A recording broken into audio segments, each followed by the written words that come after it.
Alhamdulillah kita senantiasa dikaruniakan banyak hal positif dalam kehidupan kita yang tentu terus wajib kita syukuri. Ketika ada satu keluh kesah yang terlontar dari ucapan kita ataupun lewat chat atau status kita ataupun terlintas di pikiran kita ataupun terlintas di perasaan kita, maka ini termasuk kategori bahwa kita termasuk hamba yang tidak bersyukur. Betul ya? Termasuk hamba yang kufur nikmat. Karena orang yang bersyukur kepada Allah adalah orang-orang yang senantiasa apapun yang Allah telah tetapkan bagi dirinya, dia yakini sebagai kebaikan. Karena prinsip dalam agama kita demikian. Segala sesuatu yang telah Allah tetapkan terjadi pada dirinya adalah kebaikan. Orang dapat dapat ujian misalnya berupa tertusuknya duri aja, itu kebaikan. Atau mungkin sakit, itu kebaikan. Atau diberikan banyak sekali keutamaan berupa kesehatan, kebugaran, berupa finansial yang memadai, yang kemudian bertumbuh semakin baik, keluarga yang harmonis, fisik yang bugar, menjadi suami yang strong. Ini kan yang harus disyukuri, nikmat dari Allah gitu loh. Sementara banyak pria-pria berstatus suami sudah soleh alhamdulillah di luar sana belum strong gitu. Maka bagi teman-teman yang sudah strong, powerful ini harus meningkatkan ketaatannya, kesalehannya kepada Allah sehingga ini bagian daripada wujud ya kita mensyukuri berbagai anugerah nikmat Allah. Tapi ketika terlintas itu dah masuk kategori tidak syukur, masuk kategori kufur. Maka teman-teman semua, Allah telah mengingatkan gitu ya, ayatnya jelas, kita semua hafal, la in syakartum la azidannakum wa la in kafartum inna adzabi lasyadid. Bahwa Allah pasti memberikan ganjaran kebaikan, semakin ditambah-tambahkan nikmatnya. Tambah nikmat itu macam-macam, berbagai kebaikan gitu loh. Di antara nikmat finansial, nikmat kesehatan, nikmat ketaatan dan sebagainya, Allah mudahkan, meningkat. Ketika kita mensyukuri apa-apa yang sudah Allah berikan. Tetapi ketika kita mengkufuri atau kita ngeluh gitu ya, maka pasti kita akan ditahan itu, kita akan direm. Bisa jadi azab Allah yang pedih itu ya terjadi di dunia juga gitu, sebelum di akhirat. Yang mudah-mudahan udah terampuni dengan berbagai hal tadi ya, dengan berbagai hal yang kemudian Allah kirimkan kepada kita sebagai bentuk pengampunan dosa. Tetapi tentu ketika kita memahami soalan ini, maka kita berusaha mengontrol pikiran kita, mengontrol perasaan kita, mengontrol lisan kita, mengontrol jari-jari jemari kita ketika menulis di WhatsApp, di Facebook, di berbagai media gitu ya, status dan sebagainya, untuk tidak mengkufuri nikmat Allah. Ya selintasan aja nggak boleh. Maka kita pahami bahwa kesuksesan adalah satu anugerah dari Allah yang merupakan keajaiban yang Allah hadirkan.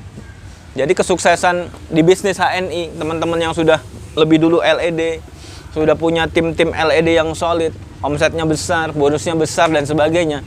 Ini bukan karena ikhtiar kita pribadi, bukan karena ikhtiar teman-teman LED pribadi. Tapi memang Allah izinkan itu terjadi. Nah, yang kita mau coba titik tekankan di pertemuan ini adalah bahwa teman-teman perlu meyakini bahwa yang namanya sukses adalah keajaiban yang Allah kirimkan kepada kita. Dan keajaiban itu adalah buah dari kita mampu menjaga kesyukuran atas berbagai nikmat yang Allah karuniakan kepada kita. Kalau nanti lihat channelnya Pak Fatoni yang kemarin ya memang agak santai kita ngobrol santai, tapi direkam gitu ya, sehingga teman-teman yang sudah ikut materi nonton lagi itu jadi refresh, mengingat. Bukan serial motivasi yang menggebu-gebu, enggak. Ya ngomong santai kayak gini aja. Nah, ada poin yang ingin saya sampaikan kembali di sini, bahwa seringkali kita perlu memahami ulang, ya. Segala amal kebaikan, segala hal baik yang kita lakukan, termasuk rasa syukur yang terpancar lewat lisan kita, lewat pikiran kita, perasaan kita, dan berbagai tindakan kita, rasa syukur ini, maka dia akan menjadi tabungan energi positif. menjadi tabungan keajaiban atau investasi energi positif, investasi keajaiban. Yang suatu saat nanti, yang namanya investasi kan ada bagi hasilnya, betul nggak? Ada hasil yang kita peroleh. Kita investasi terus masuk terus. Saatnya penuh, tabungan investasi kebaikan kita, tabungan investasi syukur kita, maka kemudian Allah akan segera berikan. Keajaibannya hadir, gitu. Bisa ditangkap nggak? Tetapi kemudian yang sering terjadi adalah ibarat kalau mungkin untuk memudahkan teman-teman ngebayangin sebuah tempat tangki lah, tangki air atau tangki bensin. Tempatnya kayak gitu. Kita nabung terus tuh. Kita nabung terus energi positifnya. Kita nabung rasa syukur. Kita nabung keajaiban di situ. Kalau dia udah penuh, nanti bagi hasilnya akan terus keluar buat kita. Gitu. Artinya keajaiban-keajaiban Allah akan terus berikan kepada kita. Nah sayang yang sering terjadi adalah tangki ini bawahnya bocor. Bisa dibayangkan ya? Nggak penuh-penuh. Nggak penuh-penuh. Sehingga kok nggak ajaib-ajaib sih hidup saya gitu. Apa kemudian yang membocorkan tabungan keajaiban tadi, tabungan energi positif tadi, tabungan syukur tadi, yaitu adalah keluh kesah kita. Kufur nikmat kita. Aduh ya Allah kenapa sih hujan? Gitu misalnya. Nah itu udah bocor tuh. Gitu. Aduh kenapa sih kok hujan?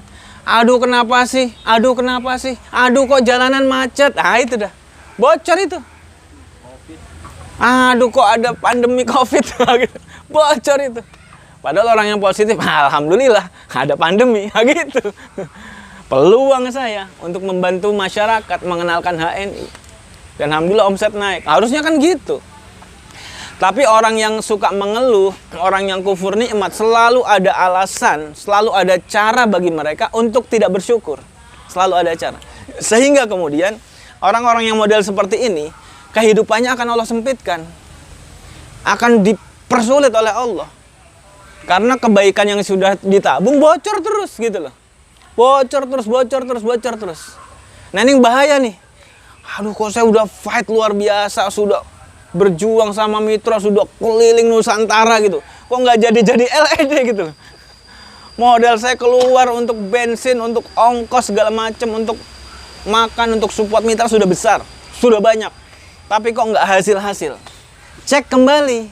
Jangan-jangan tabungan kebaikan kita, tabungan energi positif kita, tabungan syukur kita, yang satu tangki itu, yang sudah penuh dengan amal-amal soleh, amal kebaikan kita, dengan kalimat-kalimat thayyibah kita, zikir-zikir kita, baca Quran kita, sholat kita, puasa kita, dan berbagai amal kebaikan kita sudah mulai penuh, tapi kita bocorin sendiri dengan keluh kesah, dengan sering komplain gitu kan.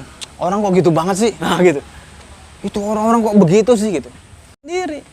Pikiran kita, perasaan kita, tindakan kita. Itu yang kita bisa kontrol. Itu kita yang berkuasa penuh gitu loh. Sayangnya ketika kita memahami bahwa kita hanya bisa mengontrol diri kita sendiri, sementara kita membiarkan lebih sering diri kita dikontrol oleh dunia di luar diri kita. Bener gak? Informasi di TV, informasi di internet dan sebagainya. Begini. Kemudian tanpa kita filter, kita percaya, kita yakini. Sehingga pikiran kita terjerumus kepada hal-hal yang negatif, hal-hal yang nggak positif, hal-hal yang nggak perlu kita lakukan. Yang tadinya sudah menggebu-gebu yakin, ikut home sharing, ikut motivasi, ketemu mentor, udah yakin, udah menggebu-gebu. Kemudian informasi-informasi sampah masuk. Lihat di internet, lihat di TV, baca koran dan sebagainya. Informasi sampah. Terjadi ini, terjadi itu, terjadi itu dan sebagainya. Lebih banyak informasi sampah yang masuk dibanding motivasinya. Maka kemudian bercampur itu antara kebaikan dengan ketidakbaikan. Walhasil dia akan mulai sering ngeluh. Gini amat sih Indonesia. Gitu, hati-hati. Pemerintah gini banget sih. Hati-hati. Nyalain pemerintah lagi gitu loh. Ya kalaupun hari ini negeri kita belum seideal yang kita harapkan, maka tetap kita nggak boleh ngeluh. Sebagai muslim kita nggak boleh ngeluh. Karena segala sesuatu yang sudah Allah tetapkan, Itu yang pertama harus disyukuri. Yang kedua, bisa jadi kita punya andil kesalahan di dalamnya. Maka istighfar diperbanyak. Kayak gitu. Nah, di pertemuan-pertemuan yang sebelumnya, ya alhamdulillah ini belajar dari banyak guru-guru kita gitu ya, sering menganjurkan untuk memperbanyak istighfar. Karena istighfar itu di surat Nuh ya, 10-12, fadilahnya luar biasa. Allah akan mengirimkan hujan yang lebat, yang menyuburkan bumi yang sudah mati gitu kan.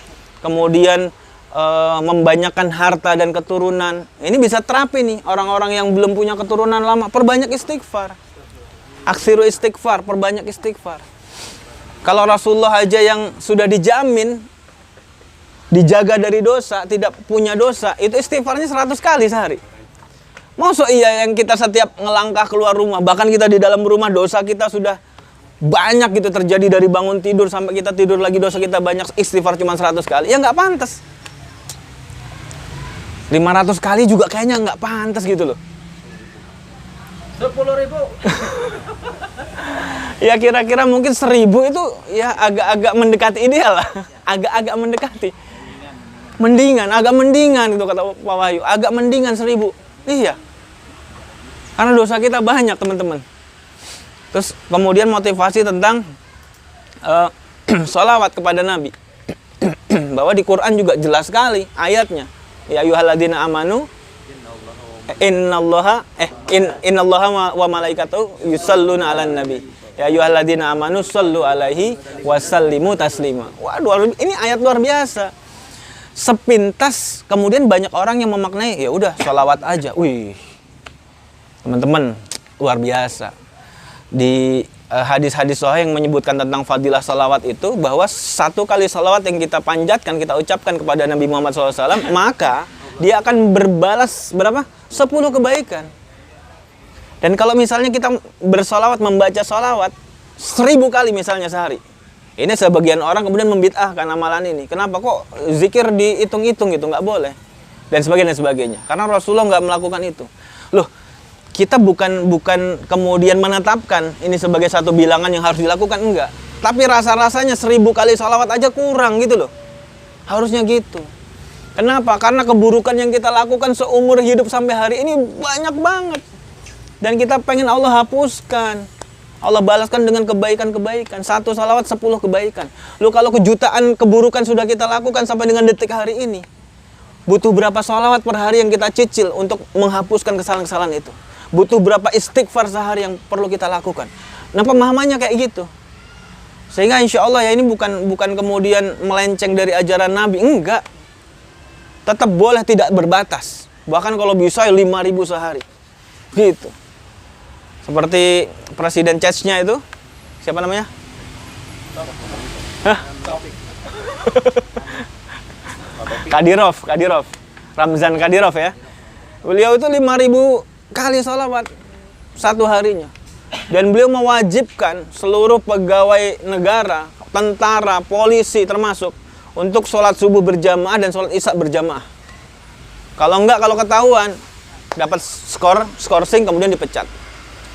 Kenapa? Dia mau menjaga betul-betul negaranya tuh jadi negara yang baik gitu loh. Ini penting sekali teman-teman semua.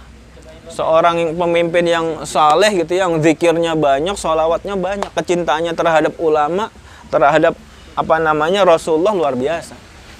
Nah, kita ingin mencontoh gitu loh. Kita ingin mencontoh. Semoga dengan wasilah amal soleh kita yang nggak banyak ini, Allah kemudian hadirkan keajaiban lebih cepat. Harapannya gitu. Dan sekaligus kalau kemudian terlintas, kita ngeluh, kita nggak, astagfirullahaladzim, langsung istighfar. Supaya apa? Menambal kebocoran.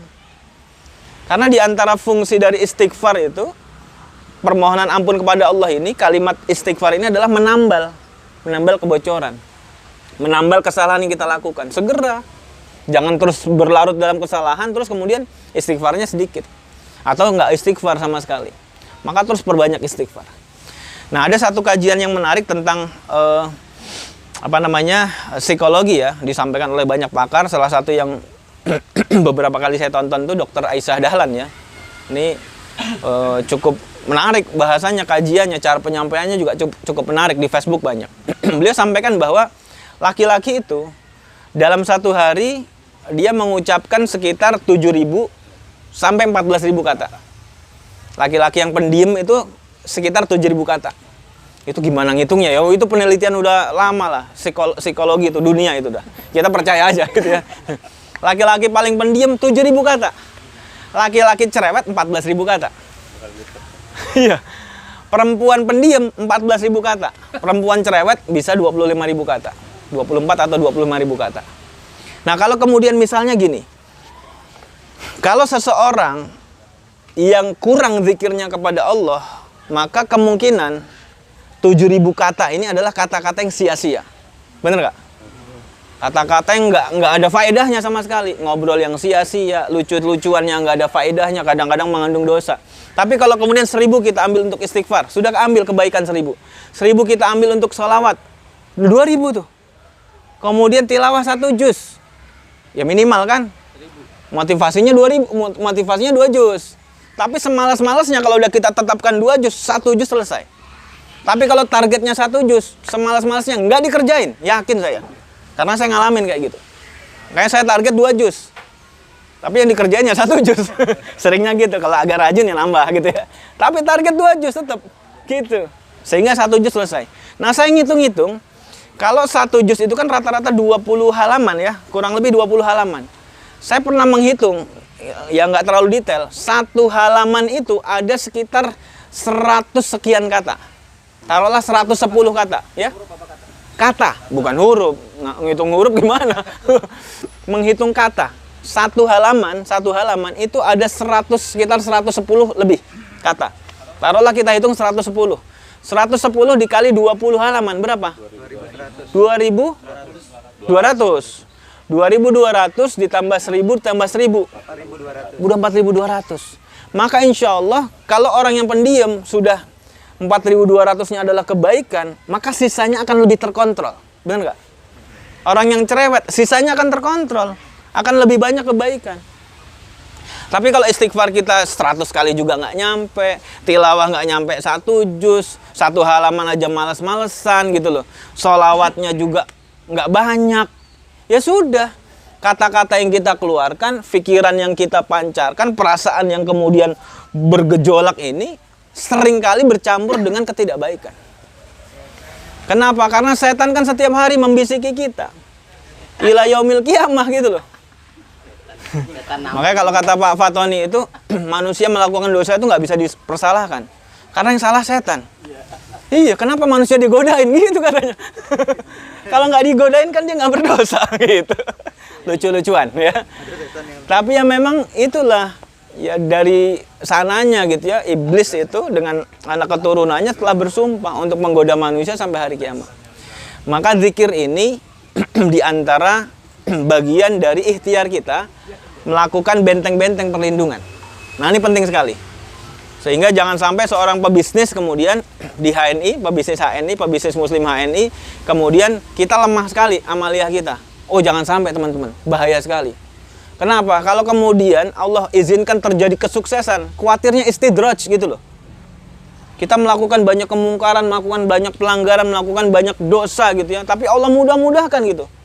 Allah kasih sukses, jaringannya besar, omsetnya besar, bonusnya gede banget. Khawatirnya istidraj. Apa itu istidraj? Ya Allah mudahkan segala urusan dia, Allah berikan kesuksesan, dibuka pintu-pintu kemudahan dunia. Tapi sesungguhnya dia sedang dijebak untuk kemudian dijerumuskan ke dalam nerakanya Allah. Naudzubillah min dzalik. Kita ngeri banget gitu. Dan ini harus sering disampaikan. Dan alhamdulillah mentor-mentor kita, ya guru-guru kita gitu ya, termasuk di jajaran manajemen sering mengingatkan hal ini. Sehingga ini harus sering diingatkan ke teman-teman. Sama-sama kita saling menjaga. Bukan berarti saya ngomong ini udah suci banget, ya enggak gitu loh. Apalagi sampai ngomong ada imam yang orang suci gitu, naudzubillah min dzalik gitu. Enggak, ya kita apalagi jauh sekali dari kesucian. Banyak kesalahan, maka kemudian kita perlu memperbanyak zikir kepada Allah, banyak minta ampun sama Allah. Banyak berakrab-akrab dengan kitabullah. Dan insya Allah ini akan menjadi energi positif yang mendorong kita yang menggerakkan sel-sel tubuh kita ke arah positif. Dan insya Allah ini akan membantu, memudahkan keajaiban itu hadir. Keajaiban itu hadir, teman-teman. Karena jelas sekali bahwa yang kita lakukan dengan sholawat, dengan istighfar, dengan zikrullah, membaca Quran, dengan sholat, dengan macam-macam sedekah dan sebagainya, maka itu adalah amalan-amalan takwa. Dan setiap amalan takwa ini akan membantu, memberikan kemudahan. Allah akan bukakan kemudahan-kemudahan. Kemudahan-kemudahan yang Allah ridhoi dan Allah berkahi tentunya.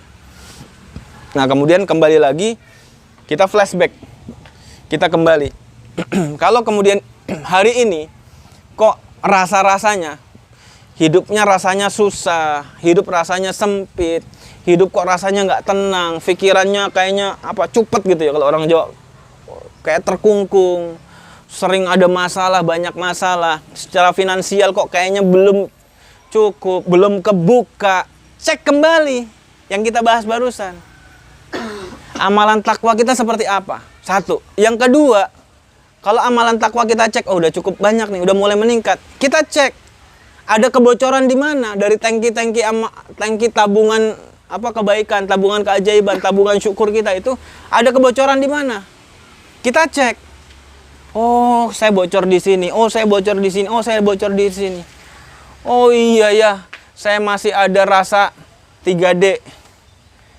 Dengki, dongkol, dendam. Nah, itu rasa semua perbuatan yang tidak positif, semua perbuatan dosa itu masuk ke kufuran. Maksudnya kufur nikmat. Bukan kufur mengeluarkan kita dari agama, bukan. Tapi kufur nikmat. Maka kena ayat yang tadi, la in syakartum la azidannakum wa la in kafartum inna adzabi lasyadid. Allah berikan azab. Bisa jadi azabnya yaitu berupa dipersulitnya urusan kita. Naudzubillah. Jangan sampai gitu ya. Jadi LED, wah udah ngebut, udah gaspol, udah pontang-panting. Pergi pagi pulang malam, pergi pagi pulang. Kok nyampe-nyampe gitu loh. Kok nggak nyampe-nyampe. Orang di prospek kabur gitu ya. Udah gabung nggak aktif. Nah itu. Cek kembali. Yuk sama-sama kita cek kembali. Termasuk saya, ini nasihat buat diri sendiri. Dan kita semua. Yuk kita cek yuk. Dan kemudian kita perbaiki diri kita. Kita jadikan komunitas ini bukan sekedar komunitas kebugaran fisik, tapi kebugaran mental, kebugaran spiritual juga. Harus kita dapatkan dari pertemuan-pertemuan seperti ini. Fisik kita bugar, iya. Kenapa kemudian kita fokus membangun fisik bugar? Karena Rasulullah fisiknya bugar. Karena para sahabat fisiknya bugar. Kita pengen mengikuti sunnah mereka. Bukan sekedar gaya-gayaan, bentuk postur makin bagus. Itu ya perlulah. Bentuk posturnya makin bagus. Lengannya tambah keras, tambah kenceng. Otot dadanya juga makin kelihatan baik. Oh, istri seneng. Menyenangkan istri itu berpahala. Oh gitu. Perutnya yang tadinya gede kayak hamil 6 bulan, 7 bulan. Udah mulai langsing lagi. Oh, istri seneng. Itu menyenangkan istri, dapat pahala. Apalagi kayak Mas Yoko. Six pack. Kotak-kotak gitu ya. Masya Allah. Senang sekali gitu. Sebagaimana seorang suami senang ketika melihat penampilan istri yang bagus gitu, postur istri bagus. Istri juga sama. Maka kemudian kita nggak boleh sembarangan. Termasuk nggak boleh sembarangan makan, teman-teman. Oh, ini penting banget. Banyak teman-teman yang kemudian secara finansial udah mulai naik. Wah, apa aja bisa dibeli. Makan ini, makan itu, makan ini, makan itu. Seakan-akan tidak mengingat bahwasanya suatu saat mulutnya hanya akan dipenuhi oleh tanah gitu loh. Dan kita berkali-kali diberikan nasihat bahwa dalam agama ini Allah itu memerintahkan kita memilih makanan yang halal dan thayyib. Halalan thayyiba. Bahkan kemudian ada nasihat-nasihat yang sering kita dengar. Kulu washrabu wala tusrifu. Makanlah dan minumlah tapi jangan berlebih-lebihan. Nah, ini penting nih. Kalimat jangan berlebih-lebihan ini penting. Kembali ke halal dan thayyib. Ini nyambung nih. Supaya apa? Kita sehat tuh paripurna. Bahwa banyak orang yang tidak memahami bahwa makanan tuh yang penting halal. Saya makan, saya punya uang, saya beli. Luar biasa. Akhirnya terjadi nih hal-hal. Ya saya merasakan nih. Dan mudah-mudahan segera nih yang masih agak besar nih, segera kembali ideal lagi lah. Biar membahagiakan pasangan gitu loh. Dilihat itu nggak ngisi-sini gitu loh. Perut gini ngisi-sini. Gitu.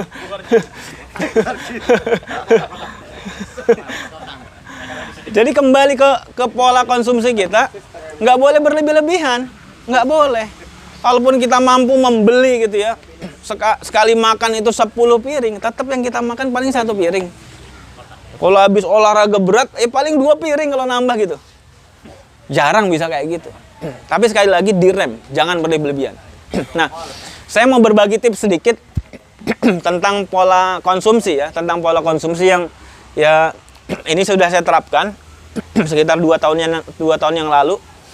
2018 itu 2018 awal sampai akhir 2018. Dari 2017 lah bahkan itu bobot mulai naik. Makin naik ya. Makin naik sampai bobot saya pernah 77 sampai 79. Mungkin pernah 80 juga. Ya mendekati lah. Tapi alhamdulillah setelah itu sekitar 1 tahun mulai saya program. Sederhana programnya. Karena banyak orang tuh, wah pengen turun berat badan, oh gimana ditanyain doang, nggak dilakuin. Saya lakukan bertahap, tapi nggak melakukan diet-diet yang aneh-aneh kayak banyak di mana-mana itu loh. Diet-diet yang bikin stres, enggak. Saya tetap makan enak, ya, tetapi saya membatasi. Jangan berlebihan. Walatus rifu tadi, anjuran itu saya pahami dan saya praktekkan. Nah, para ahli kesehatan, kemudian saya mencari informasi-informasi makanan apa sih yang kemudian bisa menyebabkan masalah pada tubuh kita. Nah, terutama hari ini di masyarakat kita, itu yang paling banyak adalah makanan yang mengandung tepung dan gula. Martabak, tepung terigu, gula pakai juga. Apalagi kue-kue bolu, tepung terigu, gula juga. Apalagi roti, tepung terigu, gula juga. Apalagi? Bisnis yang keren-keren itu. Ya? Cilok. Bakso. Tepung terigu juga gitu ya. Mie instan dan sebagainya. Terigu. Dan ternyata makanan-makanan tadi dua jenis yang saya sebutkan ini termasuk makanan tinggi gluten atau GluFood. Makanan-makanan yang menyebabkan perlengketan di pencernaan kita, terutama di usus. Dan ingat teman-teman, ini nggak sederhana. Tidak sesederhana yang kita bayangkan bahwa makan bismillah yang penting halal. Kita baca bismillah pakai tangan kanan. Nggak sesederhana itu, nggak. Kita harus bertanggung jawab apa yang masuk ya. Kita harus bertanggung jawab terhadap diri kita. Ini makanan kita pastikan halal, iya halal. Yang kedua, toyib nggak? Kalau berlebihan tepung dan gula nggak toyib. Kenapa? Karena orang-orang tertentu yang mengkonsumsi makanan ini, maka dia akan terjadi masalah.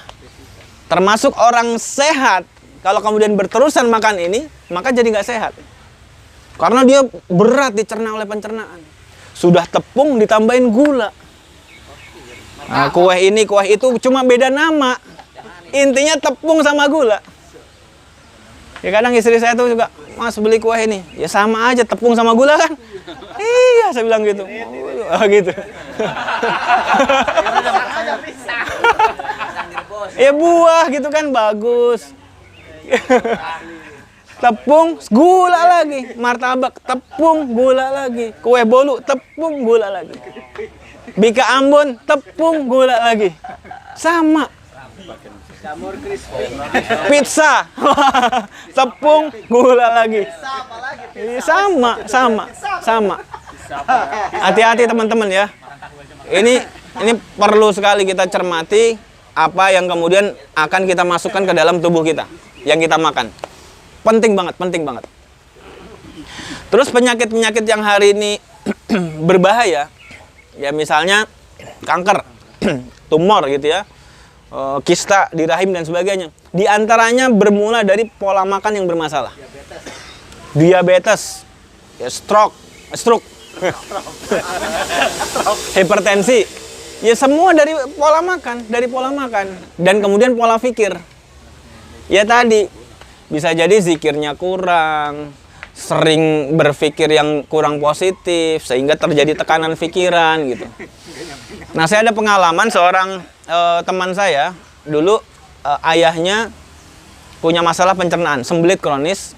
Ternyata setelah diperiksa di rumah sakit, ngedrop gitu, diperiksa, ternyata ada tumor. Ada beberapa titik di area usus besar. Nah, itu kemudian harus dilakukan operasi, dipotong ususnya sekitar 50 cm, setengah meter.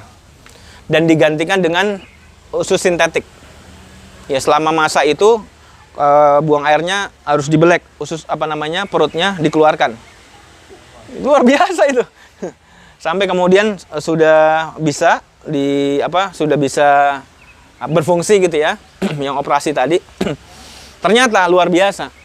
Efek ketika seseorang sudah punya masalah pencernaan serius, efek di usus, kemudian ususnya diambil, dilakukan pemotongan beberapa senti. Ini efek diantaranya adalah secara mental, dia sering berhalusinasi. Dan sering takut nggak jelas, takut ini, takut ini.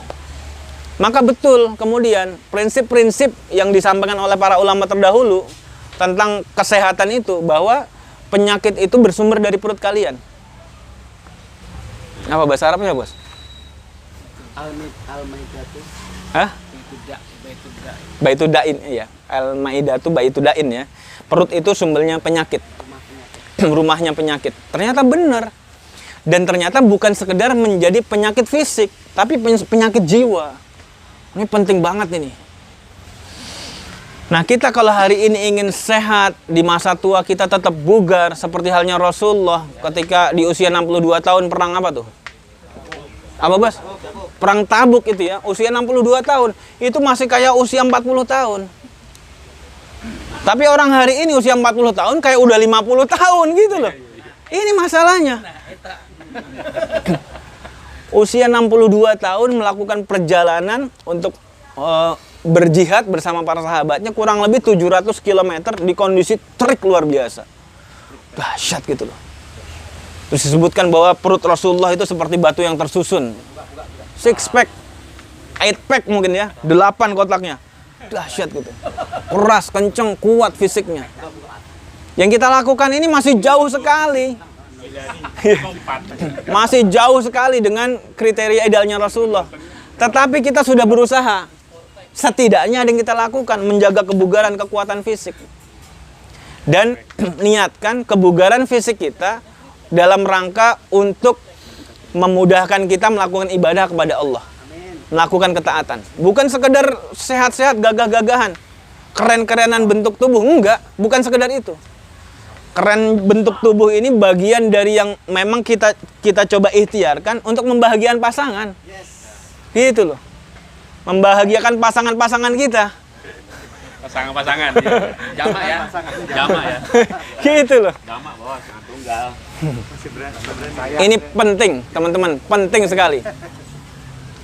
Yang masih berlebihan lemak tubuhnya, ya diikhtiarkan. Insyaallah. Dikurangi tadi tuh. Siap.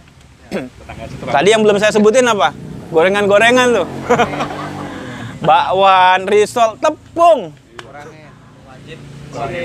Tepung. Hati-hati teman-teman. Gluten food itu, gluten food. Saya hari ini kalau ada panganan gitu ya, makanan disajikan kue-kue kayak gitu, saya nggak makan. Kecuali sedikit, ya ngormatin lah. Ambil yang paling kecil mana nih gitu. Ya sudah cukup. Yang paling gede. Buah jeruk. Terus kemudian kalau makanan seperti roti itu udah nggak pengen lah sekarang. Martabak, roti, gorengan-gorengan nggak pengen. Tapi kalau udah lama nggak makan ya sesekali nyoba 1-2 udah cukup. Sementara banyak orang yang tidak memahami perkara ini, kemudian setiap hari dia makan gorengan ini, gorengan, wah, bakwan, risol, dan sebagainya.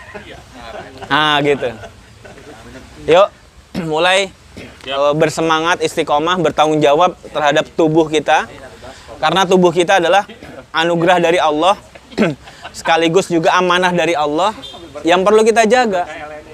Ini amanah ini. Maka kita jaga amanah itu. Jangan sampai kemudian kita abai, jangan sampai kemudian kita lalai, melalaikan amanah Allah. Amanah Allah yang perlu kita jaga untuk kemudian meningkatkan ketaatan kepada Allah.